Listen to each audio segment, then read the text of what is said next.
Hi, my name is Wings of Redemption, and I'll be breaking down this gameplay here today for you.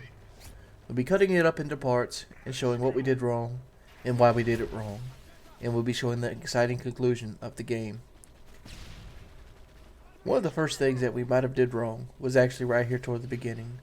We ended up capturing B right off the flame, and instead of actually staying up here to guard it, I tried a flank maneuver, and it failed. Won't you go ahead and watch it with me?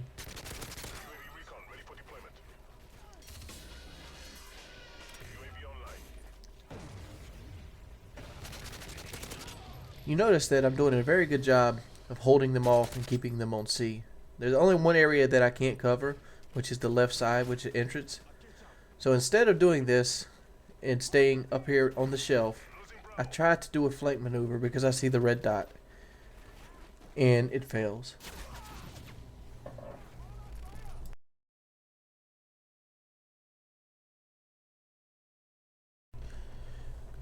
The next mistake I made in this game was this one. I get a three kill frag right here. Instead of compromising on this 3-kill frag and going right to the hill, I decided to run a right cutoff to try to keep people from flanking around. I look on the hill and ended up taking out a 4th guy. You might think this is helpful to the team because I'm getting 4 kills, but that's not the case. There's a 5th kill because look at this. They end up still owning the hill and nothing was accomplished. And thus in turn slowed us down on the flag cap of B by around 5 or 6 seconds.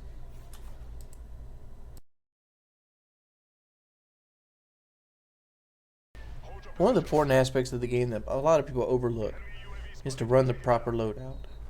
Since there's only two of us here, it's very hard to me to get my kill streaks together. And once I do end up getting my kill streaks together, they don't last very long. So instead of switching because I want to use the weapon that I have here, I should have switched to some sort of support type class. Why would support be any different than using assault based class like this one right here with UAV and precision airstrike? Well, one, I could have ran the Recon Juggernaut. The Recon Juggernaut is a monster on the mission map. Why is the Recon Juggernaut so good on mission map? Because it's a funnel map. Everybody funnels into the B shelf.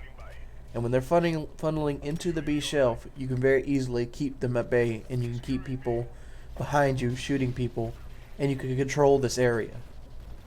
A nice Recon Jug control of this area would have easily won this game for us, and I should have changed to my Recon Jug class.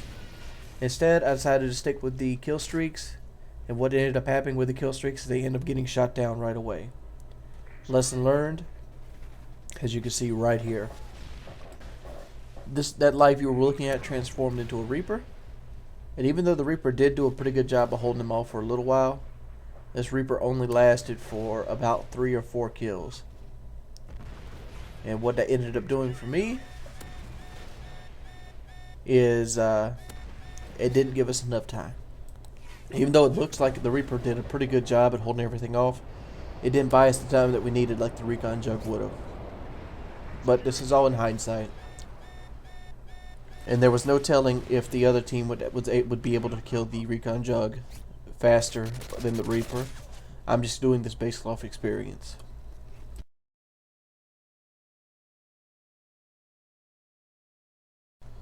If you notice at the bottom of the screen, it's 162 to 130. That's a pretty solid lead, and that's a lead that most people wouldn't be worried about losing or winning at this point. But I noticed at this point, we only have 2 flags, and they have a stronghold on them. They have a stranglehold, would you say. And playing on tilt is the #1 thing you can do to basically help get you a loss. So I'm playing and making decisions now in those next few or three or 4 deaths that pretty much is 100% going to get you a loss. Running into a grenade, pushing areas that you shouldn't push. And you'll see over and over again, there's a thing I like to call a team funnel. I had no clue what I went up there to do. All I knew was I needed to get up there. And I ended up getting killed by a guy holding down a corner. Again, I throw a flashbang, push my way up here. I'm playing on tilt now because I think the loss is coming.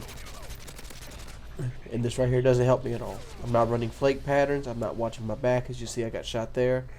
and am always in full sprint every time I come out my life instead of taking the 2 or 3 seconds to think about what's happening. I see the C spawn, like jump on C spawn, jump on C spawn. Not properly watching. All I know is get a body on the flag. This. If you see right here, you see where the green triangles are constantly going. Instead of breaking this down into another tip, I'm gonna go and give it right here. The major contributing factor to this loss was our green triangles.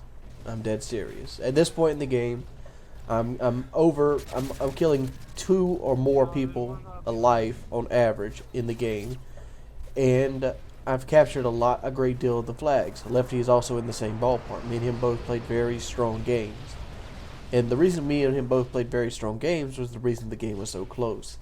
If you took me or Lefty out of the equation and placed 2 more randoms on this team, this would have been a blowout. But you see here, my KD is starting to falter, as I'm sitting just under a 2 at this point. And over again, you'll see the green triangles run up the hill, get destroyed because they have no clue how to break these people. I switch out and I start flashbanging people on the hill. I'm trying to run the flank route, and we're unsure if we're going to grab B or if we're going to grab C. And we just want some kind of flag. As you see right here, the game is winding down. We're still winning at this point, but it's evident if we can't get a flag, we're going to lose because there's not enough time left. And this right here is one of the most, this is where Call of Duty actually gets exciting. This is where I talked about how the Reaper the Reaper versus the Recon Juggernaut, and how loadout is important. Counter UAVs, Recon Juggernauts, maybe even stealth bombers or advanced UAVs would have served me well. Would have served me way better than the constant UAV spam I was putting out and kill streaks I couldn't achieve. So I ended up losing by 1 point.